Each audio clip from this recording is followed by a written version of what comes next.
नमस्कार, लाईव्ह पार्श्वमध्ये आपलं स्वागत आहे.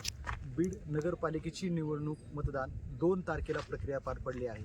त्याचाच निकाल 3 डिसेंबर रोजी होणार होता, परंतु नागपूर खंडपीठामध्ये याचा निकाल 21 डिसेंबर रोजी सार्वत्रिक निवडणुकी जाहीर करावेत असे आदेश देण्यात आलेले. त्यामुळे आपण पाहू शकता की बीड येथील आपण मतपेटीचे ठेवण्यात EVM रूम, त्याच्या स्ट्रॉंग रूमच्या बाहेर कसा कडेकोट पोलीस बंदोबस्त ठेवण्यात आलेला आहे. आणि त्याबरोबरच बीड येथील काही पक्षातील कार्यकर्ते देखील यांचा इथे खडा पहारा आहे. महाराष्ट्रामध्ये देशामध्ये EVM मशीनवर एक प्रकारचा प्रश्नचिन्ह निर्माण झाला असून यामध्ये प्रमुख पक्षाचे नेते राहुल गांधी यांनी देखील EVMवर प्रश्नचिन्ह निर्माण केले होते, संशय निर्माण केला होता. बीड जिल्ह्यातील परळी येथे पहिली सुरुवात झाली होती EVM रूमच्या बाहेर थांबण्याची, ही परळीतल्या लोकप्रतिनिधी व कार्यकर्त्यांची. तेव्हापासून बीड येथील स्ट्रॉंग रूम बाहेर देखील आपण पाहू शकता की बरेच कार्यकर्ते हे खडा पहारा देत आहेत. सकाळी 7 ते संध्याकाळी 7, संध्याकाळी 7 ते सकाळी 7 असे 2 प्रकारच्या टीममध्ये यांचे डिवायडेशन केलेलं आहे. त्यामध्ये 10-10 जणांची टीम इथे खडा पहारा देत आहे.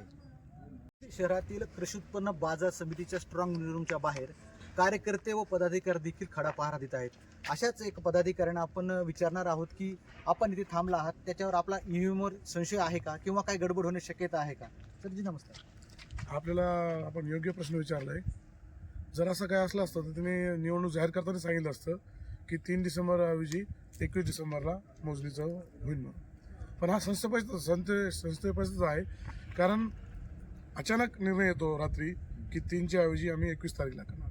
म्हणजे कुठं ना कुठं संशय आहेच. मग आपला ह्याच्या संशय आहेच का की काय संशय आहे म्हणून तर आम्ही इथं आहे ना. संशय आहे म्हणून आम्ही इथं आलो. आता खडी जंगी पहारा पाहिला आम्ही, तर आमच्या नजरेने आम्हाला 3 कर्मचारी दिसत नाही. आता खडा जंगी पहारा इथं आहे. आपल्याला याच्यावर संशय का निर्माण झाला आहे की EVMवर राज्यामध्ये सुद्धा याच्यावरून वादंग निर्माण झालं होतं की EVM मशीन ह्याच्यामध्ये काही गडबड आहे किंवा राष्ट्रीय नेत्याने देखील याच्यावर प्रश्नचिन्ह निर्माण केले होते.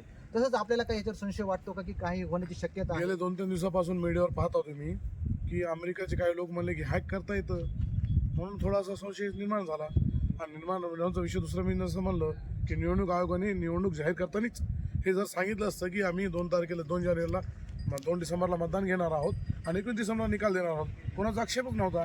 तुम्ही अचानक एका रात्रीत निर्णय काढतात की 2च्या ऐवजी 3च्या ऐवजी आम्ही 21. कुठं ना कुठं असं वाटतं ना. आपण इथे 24 खडा पहारा देत आहात, कसं आहे आमचे काही लोक आहे जे इथं बसलेले मंडप लावून, ते रात्री बसतात, काही जण दिवस बसतात. ते बसलेले कडे पाहण्यासाठी आम्ही इथं आलेलो आहोत. बीड कृषी उत्पन्न बाजार समितीमधील स्ट्रॉंग रूमच्या बाहेर इतरही काही कार्यकर्ते व पदाधिकारी आहेत, त्यांच्याशी आपण संवाद साधणार आहोत. हो, आपण स्ट्रॉंग रूमच्या बाहेर जो खडा पहारा देत आहोत त्याचं कारण काय? आपल्याला संशय आहे का EVM मशीनवर काय किंवा गडबड होण्याची शक्यता असं वाटतं का? हो, नक्कीच आहे.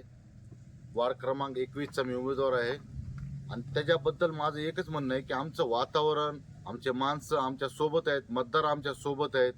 पण या प्रशासनाला मला एवढंच म्हणायचं आहे की जी 3 तारखेची चुनाव प्रक्रिया होती ती दिली 21 तारखेवर. आम्हाला त्याविषयी थोडं तो तर निकाल आपल्या नागपूर खंडपीठाने दिलेला आहे, त्यामध्ये आपण आपलेच कार्यकर्ते काय करत, इतरही पक्षाचे कार्यकर्ते आहेत ते इथं कोण दिसत नाहीये. आपल्याला संशय का वाटतो असा? आम्हाला त्यांच्यावरच शक आहे.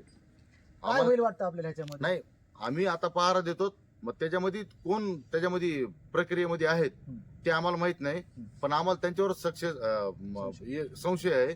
कारण की आम्ही तर आज विजय घोषित आहे. आमची मेहनत, आमचे मतदार सगळे आमच्या सोबत आहेत. शरद पवार साहेबांची तुतारी नगराध्यक्ष पदाला बी आणि आमच्या वार्डात दोन्ही बी नगरसेवकांना बी तुतारीच वाजवलेली आहे आम्ही, आणि आमच्या लोकांचा प्रतिसाद बी आमच्या बरोबर आहे. आपण कसं नियोजन केलेलं आहे इथलं? आपले कार्यकर्ते किंवा पदाधिकारी हे कसे इथं खडा पहारा देतात त्याची थोडी माहिती सांगा. नाही, आम्हाला आहे ना थोडं याविषयी डाऊट आहे कोणच्या, की याच्यामध्ये काय होतंय का. 3 तारखेचा निकाल 21 तारखेवर लांबवलाय आणि आम्ही तर आज विजय आहेत. 3 तारखेला जर का निकाल लागतो तर आम्ही विजय आहेत, 21ला विजय आहेत. पण आमच्या फक्त मनामध्ये एकच आहे की आम्ही इथं थांबून राहावं आणि आमच्या डोळ्यासमोर सगळी प्रतिक्रिया घडावं. आपल्याला काय वाटतं? आपण पण इथं आहेत, रात्रीपासून पाहतो मी, तुम्ही रात्रीपासून इथं बसलेला आहात, यावर आपल्याला काय याच्यावर काय संशय वाटतो का? हो, नक्कीच वाटतो ना. कारण की आता आम्ही केलेली मेहनत सुरुवाती ज्या दिवशीपासून निवडणुका घोषित झाल्यात, ज्या दिवशीपासून सगळे उमेदवार वगैरे यांचे नाव घोषित झाले, त्याच्यानंतर आम्ही जे निवडणूक प्रक्रियेचं जेवढं आहे सगळ्या गोष्टीचं पालन करूनच आम्ही प्रचार वगैरे करून सर्व गोष्टी आम्ही व्यवस्थित करून ज्या टायमाला शेवट मतदानाच्या दिवशी चालू मतदानाच्या वेळी जर निकालाची तारीख जर पुढे ढकलली जाते तर या गोष्टीमध्ये आम्हाला थोडासा संशय वाटत होता. तर हे होते संदीपभाई क्षीरसागर यांचे तुतारी गटाचे कार्यकर्ते. यांनी सांगितलेलं आहे की यांच्यावर ईव्हीएम मशीनवर यांचा नक्की संशय आहे. त्यामुळे येत्या 21 तारखेला समजेल की खरंच काय यांनी इतक्या दिवस जे थांबलेत बसलेत खडा पहारा दिलेला आहे याचं काही फलित झालं आहे का. परंतु ईव्हीएम मशीनवर पूर्ण महाराष्ट्र नव्हे तर देशामध्ये सुद्धा संशय व्यक्त होत आहे. त्यामुळे येथील बीडमधील ह्याची सुरुवात परळीमध्ये झाली होती. परळी सुरुवात झाली त्याच्यानंतर बीडमध्ये सुरुवात झालेली आहे. पण ईव्हीएमवर संशय घेणं नक्कीच यामुळे यांना असं वाटतं की 21 तारीख खूप लांब आहे. 20 दिवसाचा कालावधी याच्यामध्ये जाणार आहे. यामध्ये जर मशीनमध्ये फेरफार किंवा काही जर छेडछाड झाली त्यामुळे हे खडा पहारा देत आहेत. नमस्कार.